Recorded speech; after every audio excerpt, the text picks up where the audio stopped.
ഇവരുടെ കല്യാണത്തിന് അവർ ഹസ്ബൻഡും അവർക്ക് 2 പിള്ളേരുണ്ട്. ആ കുട്ടികളും കല്യാണത്തിനുണ്ടായിരുന്നു. ചേച്ചി അവിടെ നിൽക്കുന്ന സമയത്ത് ഈ പെൺകുട്ടിയായിട്ടുള്ള വിവാഹത്തിന്റെ കാര്യം അങ്ങനെ എന്തെങ്കിലും അറിയായിരുന്നോ? ഇല്ല, ഈ അങ്ങനെ ഒരു സമയത്തൊന്നും ആൾക്ക് അങ്ങനെ ഒരു റിലേഷൻ ഒന്നും ഉണ്ടായില്ലായിരുന്നു. അവിടെ ആ സമയത്ത് ചേച്ചി കണ്ടിട്ടില്ല അവരെ. അന്നേരത്ത് അവരുടെ വൈഫാന്നും പറഞ്ഞുകൊണ്ട് എന്നെ വേറൊരു ചേച്ചിനെ പരിചയപ്പെടുത്തിയത്. അവിടെ ഒരു ചേച്ചി ഉണ്ടായിരുന്നു അന്നേരത്ത്.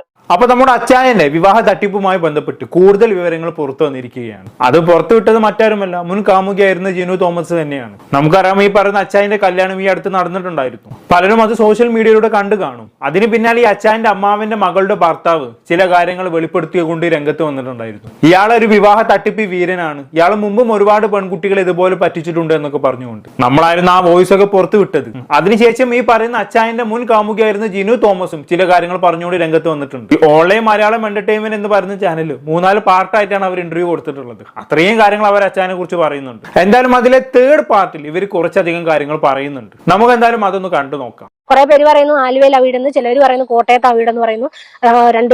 ഇവരുടെ കല്യാണത്തിന് അവർ ഹസ്ബൻഡും അവർക്ക് 2 പിള്ളേരുണ്ട്. ആ കുട്ടികളും കല്യാണത്തിനുണ്ടായിരുന്നു എന്ന് പറയുന്നു. ഇപ്പൊ 2 കുട്ടികളും ഹസ്ബൻഡുമായിട്ടാണ് ഇപ്പൊ കല്യാണത്തിന് വന്നതെന്ന് പറഞ്ഞു. ഇപ്പൊ കല്യാണം കഴിച്ചിരിക്കുന്ന കുട്ടികളുടെ അത് ആരാണ് പറഞ്ഞിരിക്കുന്നത്? ഈ പുള്ളിക്കാരൻ കെട്ടിരിക്കുന്ന പുള്ളിക്കാരിയുടെ തന്നെ എന്റെ അടുത്ത് ഇതുപോലെ എന്റെ ഒരു ഫ്രണ്ട് പറഞ്ഞതാണ്. എനിക്ക് പേഴ്സണലി അറിയുന്ന ഒരു ഫ്രണ്ട് ഇങ്ങനെ പറഞ്ഞതാണ്.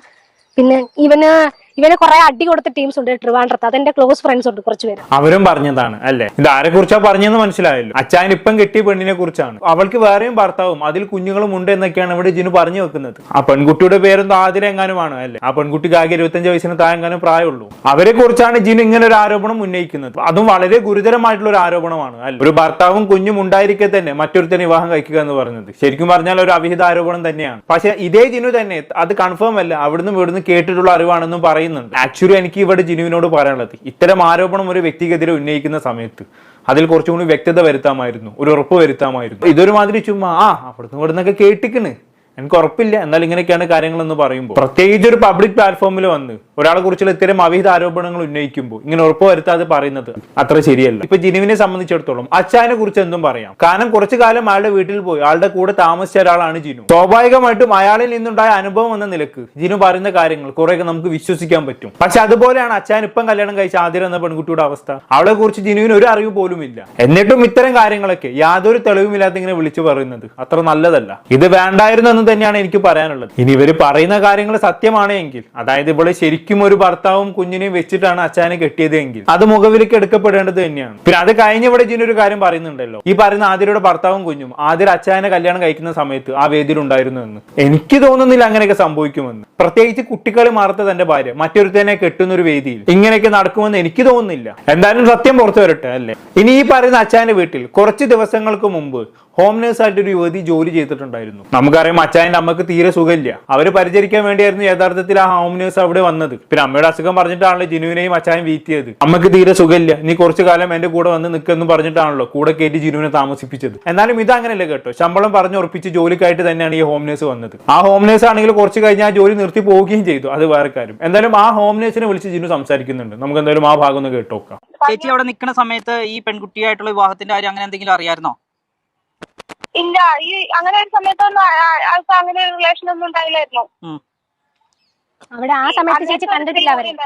ഏതാ ഈ ഒരു സ്ത്രീ ആയിട്ട് ഒരു ബന്ധം ഉണ്ടായില്ലായിരുന്നു. അന്നേരത്ത് അവരുടെ വൈഫാന്നും പറഞ്ഞുകൊണ്ട് എന്നെ വേറൊരു ചേച്ചിനെ പരിചയപ്പെടുത്തിയത്. അവിടെ ഒരു ചേച്ചി ഉണ്ടായിരുന്നു അന്നേരത്ത്. അയാളുടെ വൈഫാന്നും പറഞ്ഞ ചേച്ചി ഉണ്ടായിരുന്നു. ഒരു ചേച്ചിയെ ഇതുപോലെ വൈഫാന്ന് പറഞ്ഞ് പരിചയപ്പെടുത്തിയായിരുന്നു ഈ ചേച്ചിനെ വീട്ടിൽ. അവിടെ ഉണ്ടായിരുന്നു ഒരു ചേച്ചി വൈഫാന്നും പറഞ്ഞ അവിടെ ഉണ്ടായിരുന്നു. അപ്പൊ എന്നോട് പറഞ്ഞു ശരി, ഇപ്പൊ അങ്ങനെ ഇരിക്കണ് പറഞ്ഞാൽ മനസ്സിലായല്ലോ. അതായത് പുള്ളിക്കാരി ആ വീട്ടിൽ ജോലിക്ക് കയറിയ സമയത്ത് അവിടെ മറ്റൊരു പെൺകുട്ടി ഉണ്ടായിരുന്നു. അവരെ വൈഫാണെന്നും പറഞ്ഞാണ് അച്ചായൻ ഈ ഹോം നേഴ്സിന് പരിചയപ്പെടുത്തി കൊടുക്കുന്നത് അല്ലേ. എനിക്കിത് കേട്ടതിൽ വലിയ പുതുമൊന്നും തോന്നിയിട്ടില്ല. ഈ പറയുന്ന അച്ചായൻ തന്നെ ഒരു വിവാഹ തട്ടിപ്പ് വീരനാണെന്നുള്ളത് നമുക്ക് അറിയാവുന്ന കാര്യമാണല്ലോ. ഒരുപാട് പെൺകുട്ടികൾ ഇതേമാതിരി ഇയാൾ പറഞ്ഞു പറ്റിച്ചിട്ടുണ്ട്. ഇയാൾ ഓരോ പെൺകുട്ടികളെയും പ്രൊഡ്യൂസർ ആണെന്നും പറഞ്ഞിട്ടാണ് പരിചയപ്പെടുന്നത്. എന്നിട്ട് അവരെ വലയിലാക്കും, കല്യാണം കഴിക്കും, കുറച്ചു കാലം കൂടെ താമസിപ്പിക്കും, എന്നിട്ട് ഒഴിവാക്കും, അടുത്ത പെണ്ണിനെ തേടിപ്പോകും. ഇതന്നെയാണ് ഇയാളുടെ പരിപാടി. ഇയാളെ വലയിൽപ്പെട്ട പലരും എന്നെ അപ്രോച്ച് ചെയ്തിട്ടുണ്ട്. താമസിയാതെ അവരൊക്കെ രംഗത്ത് വരുന്നതായിരിക്കും. ഒന്ന് വേണ്ട, ഈ പറയുന്ന അച്ചായന്റെ അമ്മാവിന്റെ മകളുടെ ഭർത്താവും അതുപോലെ തന്നെ മുൻ കാമുകിയും ഒക്കെ ഇത് സാക്ഷ്യപ്പെടുത്തിയ കാര്യങ്ങളാണല്ലോ. അതിന് വലുത് എന്താണ് വേണ്ടത് അല്ലെ. എന്തായാലും അച്ചായന്റെ വീട്ടിൽ ഹോം നേഴ്സായി ജോലിക്ക് കയറിയ യുവതി അവർക്കുണ്ടായ മോശം അനുഭവങ്ങൾ പങ്കുവെക്കുന്നുണ്ട്. അതായത് മാസം 20,000 രൂപ വെച്ചായിരുന്നു അവർക്ക് സാലറി നിശ്ചയിച്ചിരുന്നത്. എന്നാൽ ശമ്പളം കൊടുക്കുന്ന സമയമാവുന്ന സമയത്ത് അച്ഛൻ എന്തെങ്കിലുമൊക്കെ പറഞ്ഞ് ഇങ്ങനെ നീട്ടി കൊണ്ടുപോകും. അങ്ങനെ 2-3 മാസമായിട്ടും ശമ്പളം കിട്ടില്ല എന്നറിഞ്ഞപ്പോൾ അവർ ആ വീട്ടിൽ നിന്ന് ഇറങ്ങി പോകുന്നു പോലും.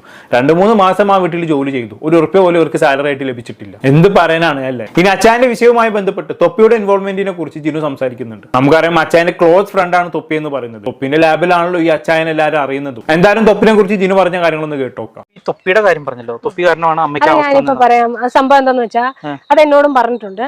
തൊപ്പി ഒരു ദിവസം ഈ തൊപ്പിയുടെ ഒരു കേസ് കഴിഞ്ഞ ഒരിടെ വന്നിട്ടുണ്ടായിരുന്നല്ലോ, ഈ പിടിച്ച MDMA ഒക്കെ പിടിച്ച പറഞ്ഞൊരു ന്യൂസ് വന്നിട്ടുണ്ടായിരുന്നു. അപ്പൊ ഈ സമയത്ത് പുള്ളിക്കാരൻ വയനാട് പോകാനായിട്ട് നിൽക്കുമായിരുന്നു. അപ്പൊ എൻ്റെ അടുത്ത് പറഞ്ഞ കഥകൾ ഇങ്ങനെയാണ്. അപ്പൊ ഈ പുള്ളിക്കാരൻ ഇവനെ സേഫ് ആക്കാൻ അങ്ങോട്ട് ഓടുന്നു ഓരോ കാര്യങ്ങളൊക്കെ അറേഞ്ച് ചെയ്യുന്നു. അപ്പൊ ഈ കേസെല്ലാം പിടിച്ചു കഴിഞ്ഞ സമയത്ത് തൊപ്പിയുടെ കയ്യിൽ വണ്ടിയില്ല. അപ്പൊ ഈ നാനോ കാർ ഉണ്ടല്ലോ, ഫേമസ് ആയ ഒരു നാനോ കാർ ഉണ്ടല്ലോ, ആ നാനോ കാർ ഈ പുള്ളിക്കാരന്റെ വീട്ടിലാണ് കിടക്കുന്നത്, ഈ അച്ചായന്റെ വീട്ടില്. അപ്പൊ ഈ കാറ് ഈ തൊപ്പി പുള്ളിക്കാരനോട് ചോദിച്ചു, കാറ് വേണം, എനിക്ക് മറ്റേ കാറ് സ്റ്റേഷനിൽ പിടിച്ചിട്ടിരിക്കുന്നുണ്ട്, അവന് ട്രാവൽ ചെയ്യാൻ കാറില്ല, അവന്റെ ഫണ്ട് അക്കൗണ്ട് എല്ലാം ഇതാക്കി ഫ്രീസ് ചെയ്ത് വെച്ചിരിക്കും, അതുകൊണ്ട് ഇപ്പൊ അവന്റെ പൈസ ഇല്ല. അപ്പൊ എനിക്ക് പെട്ടെന്ന് നാനോ കാർ ഒന്ന് അച്ചായ, അല്ലെങ്കിൽ വേറെ അച്ചായന്റെ ഇരിക്കുന്ന വേറൊരു കാറുണ്ട്, വെന്യൂ കാറുണ്ട്, ആ കാർ അതിൽ തന്നാൽ മതി എന്ന് പറഞ്ഞപ്പോ ഇവൻ പറഞ്ഞു തരാൻ പറ്റത്തില്ല എന്ന് പറഞ്ഞു. അങ്ങനെ ഫൈറ്റ് ഉണ്ടായി, അവർ തമ്മിൽ സംസാരം കുറച്ചുണ്ടായി, കുറച്ച് വാക്കുതർക്കം ഉണ്ടായി. അങ്ങനെ ഈ തൊപ്പി രാത്രിയില് അങ്ങാണ്ട് വെളുപ്പിന് 2 മണിക്ക് അങ്ങാണ്ട് ഈ ഇവരെ വീട്ടിൽ ചെന്ന സമയത്ത് ബെല്ലടിച്ചു. 1, 2, 3 അങ്ങാണ്ട് അടിച്ചിട്ട് അനക്കമില്ലാഞ്ഞിട്ട് ഇവൻ കണ്ടിന്യൂ ഇങ്ങനെ അടിച്ചുകൊണ്ടിരുന്നു. അവന്റെ പ്രഷർ കാരണം അവന് വേറെ വണ്ടി ഇല്ലാത്തതുകൊണ്ട് ആ ഒരു ടെൻഷനിൽ ഇങ്ങനെ കിടന്ന് അടിച്ച്. അപ്പൊ ഈ അമ്മ പേടിച്ച് വരണ്ട് അവര് വീണ് വല്ലാണ്ടായി, അവർക്ക് വിപരീതിയായി. അങ്ങനെയാണ് അവർക്ക് ഈ ഹോസ്പിറ്റലിൽ കയറുന്നതെന്നാണ് ഇവർ പറയുന്ന കഥ. ഓക്കെ, ഇത് അച്ചായൻ തന്നോട് പറഞ്ഞതാണെന്നുള്ള രീതിയിലാണ് ജിനു പറയുന്നത് അല്ലേ. അതായത് തൊപ്പി ഇങ്ങനെയൊക്കെ പ്രവർത്തിച്ചത് കൊണ്ടാണ് അച്ചായന്റെ അമ്മ ഹോസ്പിറ്റലിൽ ആയത് എന്നുള്ള രീതിയിൽ. നമുക്കറിയാം അച്ചായന്റെ അമ്മ ഹോസ്പിറ്റലിൽ ആയ സമയത്ത് ചികിത്സ അഭ്യർത്ഥിച്ചുകൊണ്ട് പുള്ളിക്കാരൻ ഒരു ലൈവ് ഒക്കെ ചെയ്തിട്ടുണ്ടായിരുന്നു അല്ലേ. തൊപ്പി തന്നെയായിരുന്നു ആ ലൈവിന് മുൻകൈ എടുത്തത്. അതുമായി ബന്ധപ്പെട്ട് ഒരുപാട് സഹായങ്ങളും അച്ചായന് ലഭിച്ചിട്ടുണ്ടായിരുന്നു. അതിലും ഒരുപാട് ഉടായ്പകൾ അച്ചായൻ കാണിച്ചിട്ടുണ്ടെന്നൊക്കെയാണ് പറയുന്നത്. എന്തായാലും ജിനു പറഞ്ഞ ഈ കാര്യങ്ങളെ അവിടെ ജോലി ചെയ്ത ഹോം നേഴ്സും സാക്ഷ്യപ്പെടുത്തുന്നുണ്ട്. അവരുടെ വോയിസ് ക്ലിപ്പ് ഒന്ന് കേട്ടോക്കാം. ചേച്ചി കുറച്ച് ദിവസം ഇവിടെ നിൽക്കണം, ഇവിടെ നിന്നിട്ട് തൊപ്പി കാണാണ്ടാണ് എന്റെ അമ്മയ്ക്ക് ഈ അവസ്ഥ വന്നത്. അപ്പൊ അതുകൊണ്ട് തൊപ്പി ഇവിടെ വന്ന് ചേച്ചിനെ ഒന്ന് കാണുന്ന വരെ ഇവിടെ ഒന്ന് നിൽക്കണം.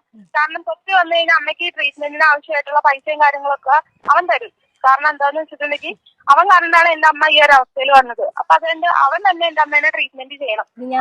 അമ്മേനെ നോക്കാൻ ഞാൻ ആളെ നിർത്തിയേക്കുവാണ്. 35,000 രൂപ ശമ്പളം കൊടുത്താണ് നിർത്തിയേക്കണേ. ചേച്ചിയുടെ കറക്റ്റ് ശമ്പളം ചേച്ചി പറയണ്ട, ഇത്രയും ശമ്പളം എന്ന് ചേച്ചി പറഞ്ഞാൽ മതി. അപ്പൊ അതുകൊണ്ട് തൊപ്പി വന്നവരെങ്കിലും ചേച്ചി നിക്കണമെന്ന് പറഞ്ഞു. ഞാൻ സത്യം പറഞ്ഞു കഴിഞ്ഞാൽ തൊപ്പി ഞാൻ നോക്കാൻ പോയില്ല. ഞാൻ വെളുപ്പാങ്കാലത്ത് ഞാൻ അവിടുന്ന് ചാടി. അതാണ് എന്റെ അവസ്ഥ. കാരണം എനിക്ക് അങ്ങനെ കള്ളത്തരം കാണിച്ച് നിൽക്കേണ്ട ആവശ്യമില്ല. കാരണം നമ്മളെന്തായാലും ഒരു വീട്ടിൽ പാവപ്പെട്ടവർ ഏതെങ്കിലും ഒരു അമ്മേനെ നോക്കാനായിട്ടോ നമ്മൾ പോണത്. അത് ഈ വീടല്ലെങ്കിൽ വേറൊരു വീട്. പിന്നെ അമ്മേനെ നോക്കാൻ നിന്നപ്പോ മര്യാദയ്ക്ക് നോക്കി, അമ്മയുടെ ഭക്ഷണം കൊടുത്തു, അമ്മേനെ കുളിപ്പിച്ച്, അമ്മയുടെ കാര്യങ്ങളൊക്കെ ഭംഗിയായിട്ട് നോക്കി. അതിന്റെ പൈസ എനിക്ക് തന്നിട്ടുമില്ല. എനിക്ക് വേണമെന്നും ആഗ്രഹമില്ല. കാരണം കിട്ടൂലെന്ന് എനിക്കറിയാം. പിന്നെ എന്റെ അമ്മേനെ നോക്കിയതുപോലെ ഞാനത് കണക്കാക്കി. ഓക്കെ, ഇവര് ശമ്പളം ചോദിച്ച സമയത്ത് അച്ചായൻ നൽകിയ ന്യായീകരണമാണിത് അല്ലേ. തൊപ്പി കാരണമാണ് എന്നെ നമുക്ക് ഇങ്ങനെയൊക്കെ സംഭവിച്ചത്, അവൻ വന്നു കഴിഞ്ഞാൽ നിങ്ങൾക്ക് ശമ്പളം തരുന്നൊക്കെ. അപ്പൊ ചുരുക്കി പറഞ്ഞാൽ കാമുകിയോടാണെങ്കിലും ഹോം നേഴ്സിനോടാണെങ്കിലും ഈ രീതിയിലൊക്കെയാണ് തൊപ്പിയെ കുറിച്ച് അച്ചായൻ പറഞ്ഞു വെച്ചിട്ടുള്ളത്. എന്നാൽ ഇതേ അച്ചായൻ തന്നെ അതേ സമയം തൊപ്പിന്റെ അടുത്തുണ്ടാകുമ്പോഴോ അവനെ ചോദിപ്പിച്ച് അവരെങ്ങനെ സോപ്പിട്ട് നിൽക്കും അല്ലേ. ഇവിടെ തന്നെ മനസ്സിലാക്കാൻ പറ്റും ഈ മനുഷ്യന്റെ ഇരട്ടത്താപ്പ് എത്രത്തോളമാണ് എന്നുള്ളത്. ഇപ്പൊ ഈ കണ്ടതിനപ്പുറം കൂടുതലായിട്ട് ഞാനൊന്നും നിങ്ങൾക്ക് ഇനി പറഞ്ഞേണ്ട ആവശ്യമില്ലല്ലോ. എന്തായാലും അച്ചായനുമായി ബന്ധപ്പെട്ടുള്ള വിവാദങ്ങളോട് തൊപ്പി പ്രതികരിച്ചിട്ടുണ്ടായിരുന്നു. അവന് പറയാനുള്ള എന്താണെന്ന് കണ്ടോക്കാം. കേൾക്കുന്ന അച്ഛന്റെ അളിയൻ വരുന്നു, മുൻകാമുകി വരുന്നു, ഇതെന്താ എല്ലാവരും കൂടി ഒരുമിച്ച് ഇപ്പൊ ഇങ്ങനെ കയറി വന്നേ. കല്യാണം കഴിയുമ്പോഴേക്കും ചങ്ങാതി കല്യാണം കഴിയുമ്പോഴേക്കും എല്ലാവരും ഒന്നിച്ച് കയറി വന്നിട്ടല്ലോ. ഇങ്ങനെ നമുക്കൊന്നും പറയാൻ പറ്റില്ല. ഓക്കെ, ഞാൻ ഒറ്റ കാര്യം, ഞാൻ ഈ ലൈവ് തുടങ്ങുന്നതിന് മുമ്പ് ഉറപ്പിച്ചൊരു കാര്യമാണ്, അച്ചായന്റെ ആ കോൺട്രവേഴ്സിയിൽ ഞാൻ ഒന്നും പറയില്ല. അച്ചായനോട് പറഞ്ഞിട്ടുണ്ട് ഞാൻ ഇതിൽ ഒന്നും പറയില്ല. എനിക്ക് സത്യാവസ്ഥ അറിയില്ല. സത്യാവസ്ഥ എന്താണെന്ന് വെച്ചാൽ അച്ചായ നിങ്ങൾ തന്നെ ആൾക്കാരോട് പറഞ്ഞോ, നിങ്ങൾ തന്നെ ഇന്റർവ്യൂ എടുത്തിട്ടോ വീഡിയോ എടുത്തിട്ടോ കാര്യങ്ങൾ പറഞ്ഞോ. എനിക്ക് ഈ ഫാമിലി പ്രോബ്ലത്തിന്റെ ഇടയ്ക്ക് എനിക്ക് ഇരിക്കാൻ ഇഷ്ടമല്ല. ഓക്കെ, അതില് തലയിടാനോ അതില് ഒരു പാർട്ടാനോ എനിക്ക് ഇഷ്ടമല്ല. ഓക്കെ, അനക്ക് പരിചയമുള്ള ആളെന്ന് വെച്ചാൽ അച്ചായൻ എന്ന് പറഞ്ഞ ക്യാരക്ടറാണ്. ഓക്കെ, ഈ സോജൻ എന്ന് പറഞ്ഞ ആൾക്കാണ് ഈ ഫാമിലി ഓരോ ഫാമിലിയിലാണ് ഇതെല്ലാം നടക്കുന്നത്. അത് എനിക്ക് അറിയില്ല. ഈ അച്ചായൻ ഉള്ള പേര് ഞാൻ ഇട്ടാണ് അച്ചായൻ എന്നുള്ള പേര്. ആ പേര് കൊടുത്തു, ഞാൻ ഇവിടെ വന്ന് ഈ ക്യാരക്ടർ കളിപ്പിക്കുന്നു, പോകുന്നു.